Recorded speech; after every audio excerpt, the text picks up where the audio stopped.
Hi everyone, my name is Emily and I'm the Young Adult Librarian at the Rock Island Public Library, and today I have a brief book talk for you. I'm on vacation this week, so I am pre-recording this, and I have two titles for you that are both available through our Libby app. And the first one is Beastly Bones.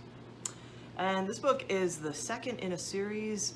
This one, it was, I guess, I think of it as being a thing that I saw in Scholastic a lot.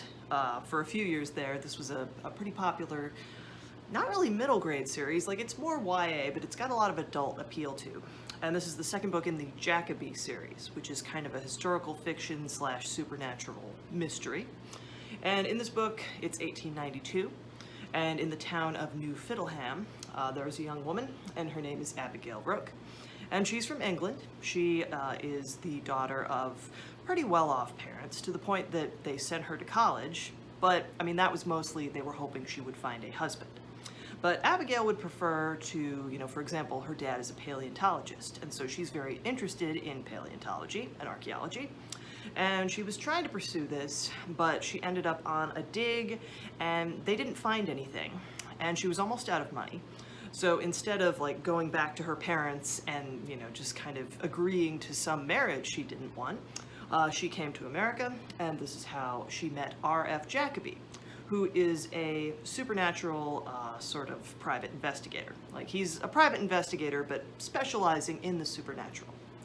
And at the start of this book, they find some kittens, and that might seem nice, a cat and kittens, except there's not a cat in this case. Their mom is a fish, and the kittens have started to kind of look a little scaly themselves, and this is because they are shapeshifters.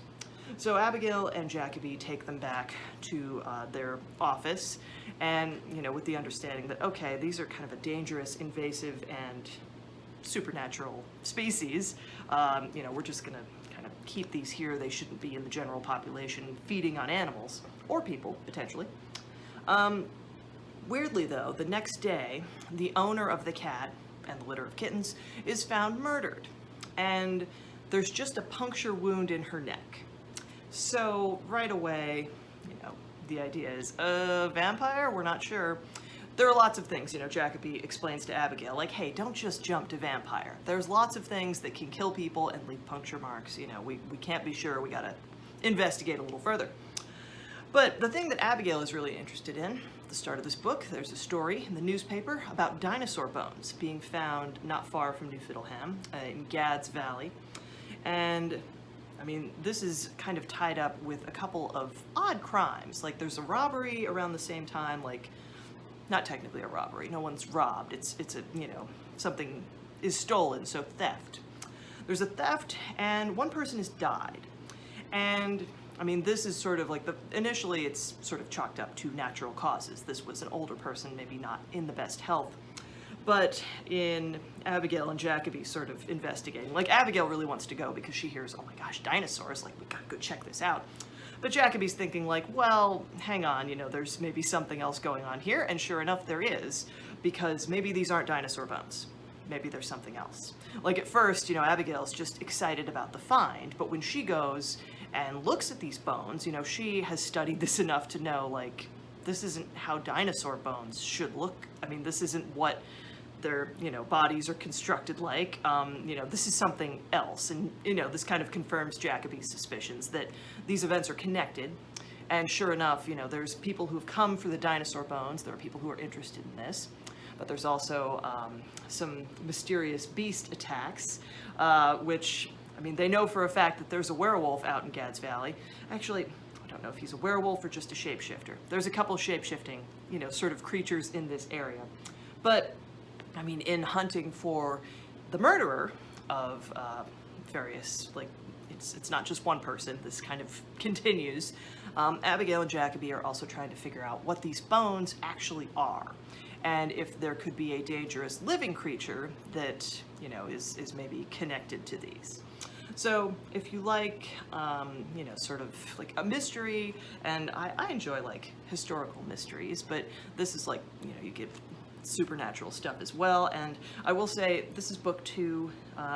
I don't know, I really enjoyed book 1, and I'm kind of just looking forward to getting back into this series because I know, like, Abigail and Jacoby, they have this office in New Fiddleham. Like, Jacoby was, this was gifted to him after solving, a kind of difficult supernatural case that someone powerful in town kind of wanted hushed up. Like, there's this thing of, okay, people know that the supernatural exists, like some people in this town, but wealthy people in particular are like, oh, I don't want people knowing that I could be mixed up in that. I don't want my family name dragged through the mud. So, Jacoby, he is well paid. Like, people look at him as being kind of weird, but he does, for the most part, people respect/tolerate him because, he kind of knows certain secrets and is pretty, like, tactful about keeping secrets. So they have this office, and Jacoby's lived there for a number of years. Abigail lives there now too. And there's also a ghost, and her name is Jenny. And by the end of this book, like, I think the next book is about Jenny kind of confronting the fact that, okay, I'm a ghost because I was murdered, and I'm ready for you guys to investigate my murder. So please find out who killed me. So, yeah, it's a really fun series. Again, like, YA, really, but again, it's got a lot of adult appeal, and just, yeah, any sort of mystery fan might want to check this out. Next, this is Spy Family. And don't be like me, don't say the X. I was saying Spy times Family for a number of book talks, but not saying it anymore. It's just Spy Family, like Hunter x Hunter. Rachel explained this to me, you don't say the X. And in this book, you meet a spy, and his name is Twilight. It's his code name, and he's the best spy in the world, but, I mean, really, he's looking at the fact that for his new assignment, he's trying to maintain peace between East and West. And as good a spy as he is, this new assignment requires Twilight to infiltrate Eden Academy, which is like the most exclusive private school in the country. And to do this, he's gonna need a kid and a wife, which, okay, the first thing is not so bad. He can go to an orphanage, finds a kid, and her name is Anya. And so, he adopts this child, and here's Anya, and she's, sweet kid.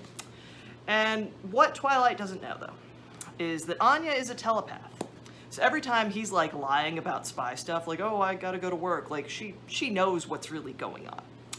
And for stage 2 of this plan, like stage 1 is, okay, you have to take the entrance exam and pass, and Anya does, she gets in, but then it's like, all right, there's gotta be a family interview, and both parents have to be at the interview, no exceptions. So, to make this happen, Twilight's kind of looking around, and he ends up meeting a young woman named Yor at the tailor shop when he's going to get Anya some clothes. And this is fine. This is great timing because she is looking to find somebody to go to a party with because her boyfriend doesn't exist. She doesn't have one, but she's told people at work, like, oh yeah, I'm dating someone, because in part her brother, he's kind of like wondering about her. She raised him on her own after their parents died, and he's like, hey, I appreciate all the sacrifices you've made for me, but like, I want you to be happy and like have your own life, are you seeing anybody? And she's like, okay, he's not gonna stop asking, I need to just have a fake boyfriend. So Twilight's like, great, because I need a fake wife for this interview for oh, my daughter, she just, my late wife's dream was to get our daughter into the best school in the country, but it's gotta be a family interview. So Yor's like, oh my gosh, yeah, I'd be happy to help. Wow, what a great dad. Now, Yor also has a secret. She's an assassin. And that's kind of how she's managed to, make enough money to raise her brother on her own. She is a contract killer.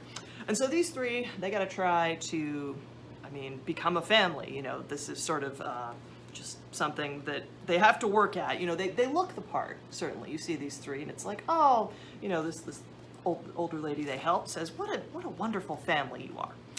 And okay, but they still have to get through the interview. And that's going to be the trick, because there's some sort of unexpected challenges waiting for them at Eden Academy. So this is a really fun series. The anime, I know, it's on Crunchyroll, and I don't know, maybe episode 5 or 6 at this point. But this, I think, like Volume 1 kind of covers the first several episodes, and it's a really fun series. This is, like, you might have a hard time finding, like, if you want to read the books, you can read them online, certainly. There's scans out there, but, like, you can actually get Volume 1 through Libby, which, oh, great. Like, I was really pleasantly surprised, because I've just gotten into this series. It started a couple years ago, but we're only, on volume 7. Like volume 8 comes out in September, so you have time to catch up if you want to get into this. And yeah, it's well worth checking out. You could also, read before you watch the show, or then, watch the show after you've read the series, whatever. However you want to, get into it for yourself if you are so inclined. And again, both of these are available through Libby, so you can check these out. I'm thinking Spy Family, definitely, you're going to have to put it on hold, but you can get it and check it out. And thank you for watching. I will see you again next week.